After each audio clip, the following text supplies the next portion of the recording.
Hi guys, Lemmicuba13 here, and today I'm going to do another review video. This time, I'm going to be reviewing Shantae Half Genie Hero, the best game in the Shantae series in my opinion. I mean, some people are indeed familiar with the Shantae series. It is pretty underrated in the grand scheme of things, but this is a really good game regardless. Besides, Shantae almost got into Smash. She got pretty high in the ranks. Whatever, that doesn't matter. What matters is reviewing this awesome, underrated gem of the game. So let's go. Also, minor spoilers ahead. The plot starts with Shantae waking up in her pajamas, and yeah, this is pretty normal and cliche for the series. It's mostly just Shantae waking up in her lighthouse house. Eventually, underground, she finds some weird voice talking to her, and it says that both the genie realm and Earth is in danger. So, but before the magical spirit voice can finish speaking to her about it, eventually, but then it leads to her waking up in Scuttletown like normal, except it's a lot smaller than usual. Like in Pirate's Curse, it was a lot bigger, but that's fine by me. After all, this was the first Shantae game I ever played. So most of the time, I'm just going to be talking about how Shantae games really play, since I've never reviewed a Shantae game on this channel. Look at that cool achievement. So you start off in Scuttletown, and yeah, it looks pretty solid so far. You can whip with your hair just like all the other games. You can duck and whip. Also, she does a cool little, she always dances. Especially since the music all sounds like a bunch of raves. It makes a lot of sense. So yeah, in case it wasn't obvious by the title of this game, she is a half genie, so she can use genie magic, but at the same time not complete genie magic like the 7 genies that came before her. But her mother was like one of the, I think their mother was like one of those seven genies. She can, so yeah, she can whip her hair, crouch and whip. She can crawl, which she has this weird thing, But, she can also dance. At first I didn't really know what it was, but then I found out that you actually dance to transform into different animals. Like, for example, you can transform into animals like a monkey, an elephant, a crab, etc. They all have different uses in the levels. Anyway, since Shantae just woke up, she doesn't really know what's going on. And since this game is heavily dialogue-based, I might as well talk about the characters. All the characters in this game are likable. Shantae is kind of a, can be sort of a bratty teen sometimes. I like Bolo because he's like the underdog. She has to, what she has to do first is get a bunch of things from the workshop. Also, to save the game, you like walk up to this random old guy, which is pretty cool, instead of just saving your game. Anyway, so yeah, you interact with some fun to interact with characters, because they're really likable in their own ways. So first you have to find parts for your uncle Mimic's new creation. I forget what it's called, so I'm just gonna call it your mom. So oh my god. Boy. So anyway, yeah, as I already said, the characters are really memorable and likable. For example, like Roddy Tops, Shantae, Bolo, all the main characters are have all the own charms to them. Even the villain, who's named Risky Boots, she's been in the series before. But anyway, he's gonna create a machine to help Shantae out with her genie work. So she has to get some blueprints. And a coupon and all this stuff. But turns out one of the Tinkerbats, part of Risky Boots' army, steals the blueprints. And right after, but when she thinks she's gonna get a break, after she gets the little things from Bolo, after he describes what he's looking at as a bathroom angel in the bathhouse. Risky Boots and her Tinkerbats burned down the rest of the town. So Shantae has to go to the main town. She has to go to the main square of Scuttletown. See, start off the game pretty simple. You kind of learn everything. Tinkerbats are being shot out of nowhere. You have to destroy these little things. Okay, I've kind of already mentioned this, but the soundtrack is absolutely amazing, and especially for the beginning, there's like this vocal song, and it's really, really good. Like, it really captures kind of the feel of the game. It's called Dance Through the Danger. It's amazing. It's kind of, it is kind of about dancing, and it's kind of convenient that Shantae dances when in her idol poses, because, I mean, how can you not? The music is so good.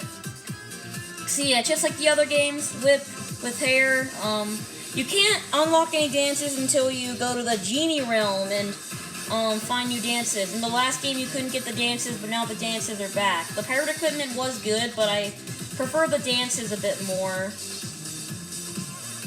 And the cool thing about the dances is that all the levels are made with all the different transformations in mind. Besides, all the levels are so big, much bigger than a typical like Mario level. That's why there isn't too many in the game, because the levels are so big and so varied. They have so much content to them. So many alternate paths that you can unlock by like finding little alternate pathways by finding the transformations. Eventually you get to the burning part of the town, and oh my god, it's beautiful.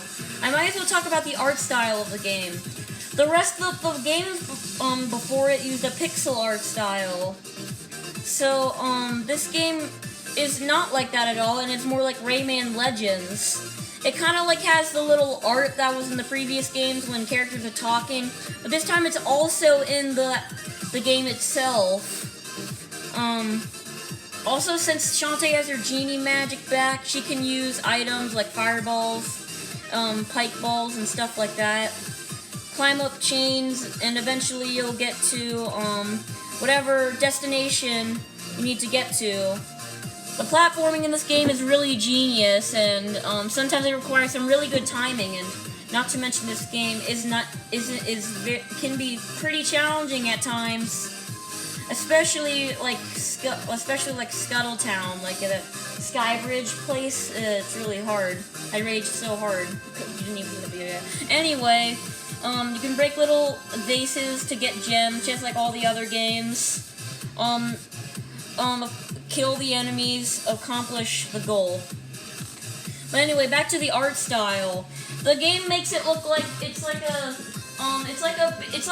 looks like anime, except like it's all like polished, and it looks like a bit of like moving anime. All the backgrounds and levels look absolutely stunning. All of them look really beautiful. Even some burning places, where in this town instead of burning alive, they party.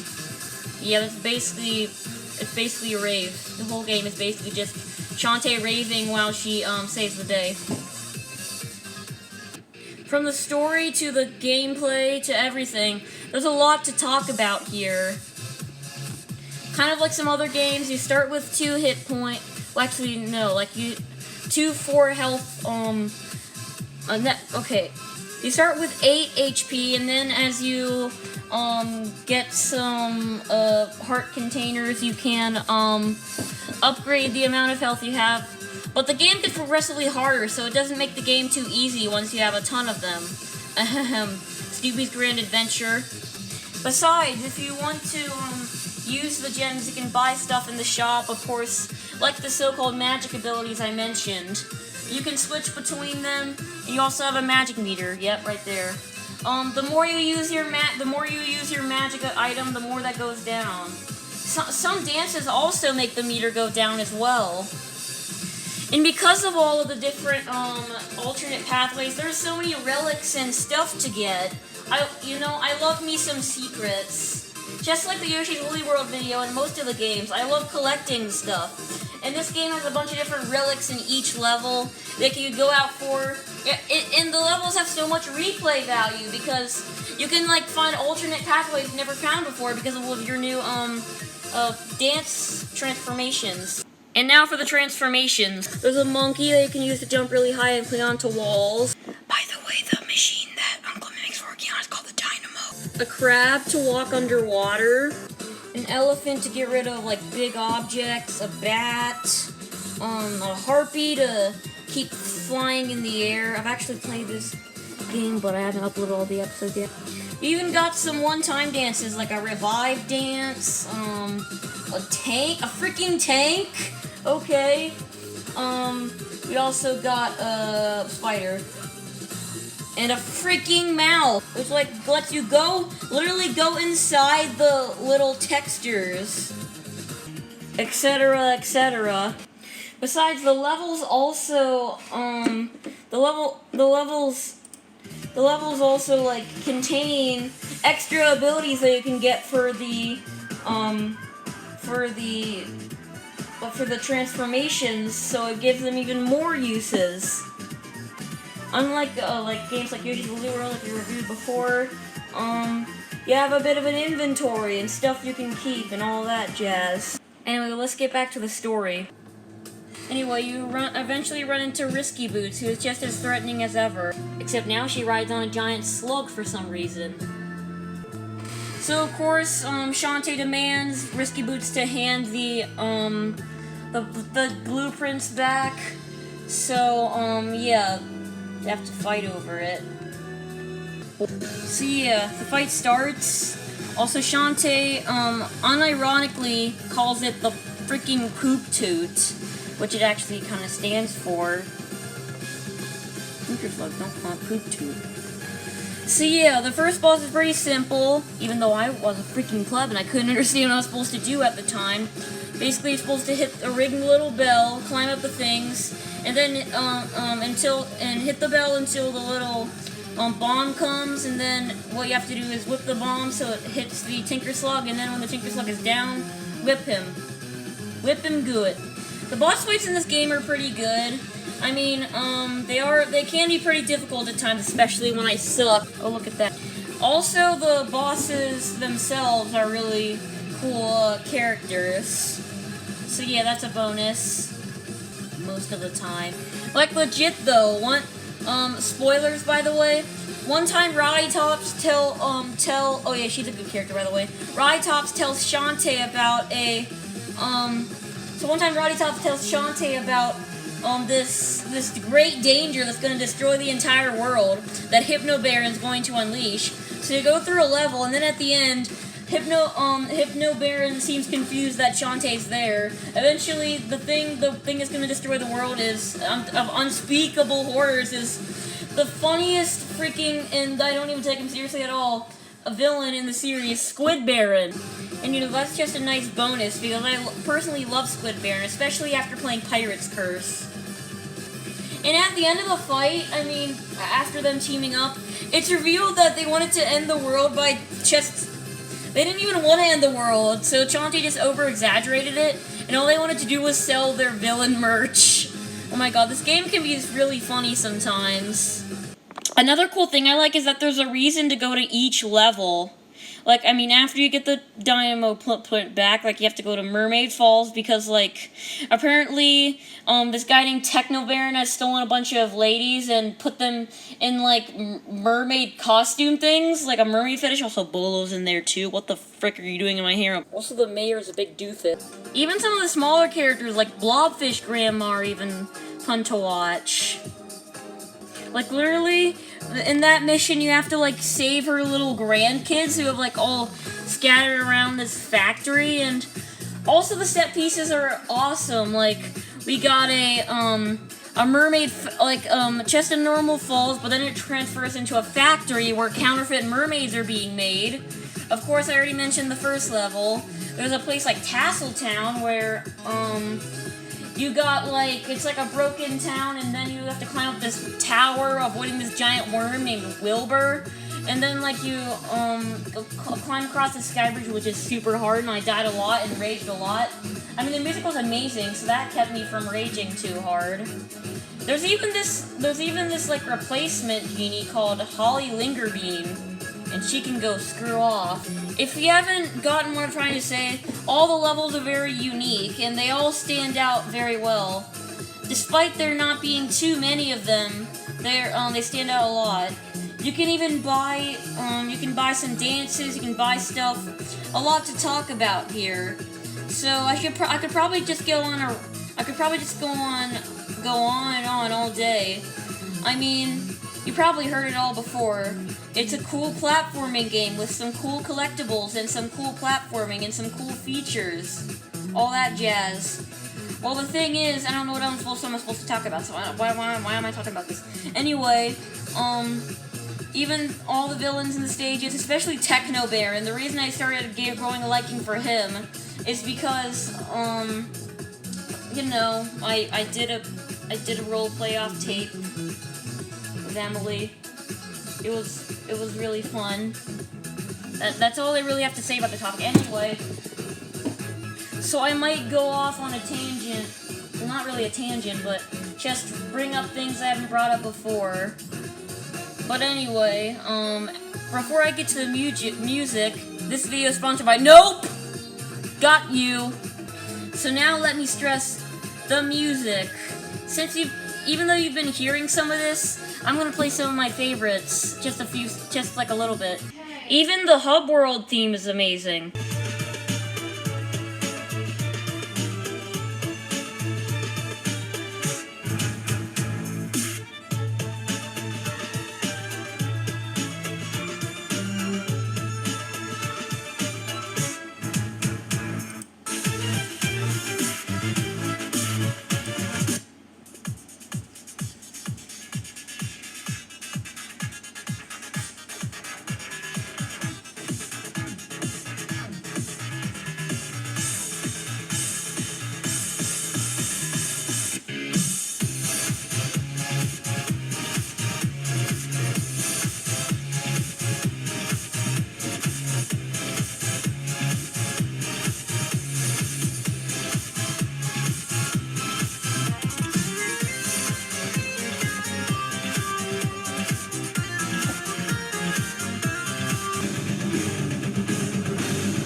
My point is that there's amazing songs, and you should really check out the soundtrack.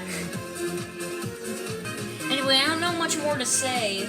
This game has really good platforming, and has a really good art style with likable characters. What else do you really need in life? Anyway, I might as well skip to the talking about the final boss. Anyway, turns out the reason Risky Boots has been absent ever since the first level is because she's. Oh yeah, by the way, spoilers, by the way. I already said that in the beginning of the video. Risky Boots has actually been planning to steal the dynamo once it is finished, after you've collected all the parts through all the different levels. Now she's pissed, and she wants that dynamo back because of reasons. Anyway, you have to go to Risky's hideout, and yeah, it's actually a pretty challenging level. After that, you fight the final boss. By the way, I've never finished the final boss. The reason I'm not showing anything is because I haven't gotten there, because I don't have the footage yet. I do have footage, but I don't know where it is, okay? You finally face the final boss, and oh, would you look at that? All of this really hit me by surprise the first time. equipment that you got in Pirate's Curse, Risky Boots uses against you. And since I played Pirate's Curse, that really surprised me and really made me happy. After that, you fight the dynamo itself. This fight is super long and drawn out, and it sucks. I mean, I haven't found a solution how to beat it. Yeah, exactly. I just kind of waited forever. It took out half the video. It's such a bullcrap boss fight. It's not even fun. He just spams the 2 attacks all the time, and you have to wait until these pillars pop up, and then either like whip them with your hair. I didn't even know you're supposed to do that at first. How the frick was I supposed to know to do that in the first place? And then at the end, there's like all the 7 genies get possessed by the darkness that were there before. And then, like, Risky Boots just like, oh, I've already won. And then, like, they shoot a bunch of stuff at you. You have to whip them, and then the dark energy, you have to use their dark energy to hit the dynamo. But I didn't know what was going on, man. Like, there's no help. There isn't a health bar for the bosses anyway. And that would really help for a time like that, because I have no idea what the frick is going on. Anyway, what I'm trying to say here is that I've never beaten the final boss, so I can't tell you about the ending. I guess that doesn't leave a spoiler then. Anyway, since I'm basically done, now that I'm basically done talking about it, there's not much more to say. Just this game, it's really, really, really, really, really good. It also has multi-platforms like Switch, PS4. I got it for PS4 because I don't have enough games on there. And yeah, it's an amazing game all around. I really recommend you get it. There is one major flaw though. The game is too short. I wanted more of this game. There isn't enough levels. You backtrack a lot, and I mean a lot. Sometimes it can be fun, but sometimes it can just be straight up boring. I mean, if they made some more levels, like, I would have played it more. Not to mention all the different modes. Like, there's a freaking Jammies mode where, like, the plot's ridiculous, and I love it. I love Jammies mode. Like, it's so ridiculous. Even some characters I thought were evil get redeemed. By the way, normally they just all come to town casually, and it's so good. Even some of the small characters have their charm. Like, the little boy, he says, like, "Are you my mom?" And I'm like, that made me laugh really hard. You can even do this mode where you can, like, play as all the different characters. Personally, I've never played the mode yet because I haven't gotten to download DLC. You can play beach mode, officer mode, which I think is a reference to that one game. I forget what it's called. Where you, like, play as an officer, and it was, like, bundled with Shantae, Risky's Revenge. Anyway, there's also a ninja mode, and yeah, just a bunch of modes. You can even play as Risky Boots on her own journey. I think, like, the final boss is Shantae or something. Oh, by the way, Nega Shantae comes back, and all her friends have to convince her and stuff. Anyway, that's about it. This game's really good, and if you like 2D platformers and collecting stuff, just like the Yoshi's Woolly World, but you also like some good dynamics and characters, I definitely recommend this game for you. And if you dislike the soundtrack, we can't be friends. Let's take a break and look at the puppy. Oh, hello. It's tweet time. Sit. Sit. Oh. High five. There, ready? High five. He's all hyper now because of the tree. High five. Pass. High five. Oh. High five. Again, I'm not completely accurate with the ratings, but I will give this game, drumroll please, 8 out of 10. You know why I said 8 out of 10? Because I'm probably not going to do ratings in the future since I don't know how to do them, but goodbye guys, so I hope you enjoyed the video. This is LemmyCooper13 from the future. I just wanted to talk about Friends to the End real quick, because I just got the DLC after recording this video. And it's really cool. You can play as Bolo. He's my favorite to play as. Sky, She's good for platforming in my opinion, and Roddy Tops is very useful because she can eat brains to heal herself and throw her body parts around like her head to traverse in areas you usually couldn't get to before. For Sky, you can like throw eggs in the air and make them into platforms. For Bolo, you can grapple onto things. And yeah, I really like it. Basically, the story here is that like, since I mentioned that Nega Shantae was a thing, and they went and they like tried to convince her to turn back to normal. Apparently, they had to go through a bunch of memories to do so. So yeah, just wanted to mention that. Bye.